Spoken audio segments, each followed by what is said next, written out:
আমার স্বামীর যদি খেদমতে ত্রুটি হয় তুমি বেজার হয়ে যাব আল্লাহ, আমি যেন আমার স্বামীর খেদমত করতে পারি।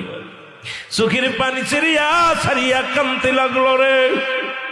এই মুসলমান স্বামীকে বলে, স্বামী রে আপনি তাঁবুর মধ্যে থাকেন, আমি যাই গ্রামে যে কিছু আনতে পারি কিনা।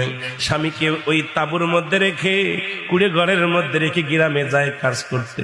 সারাদিন ভরে বিবি রহিমা মানুষের বাড়ি থালা বাটি মাঝে, সারাদিন ভরে মানুষের বাড়ি পানি উঠায়।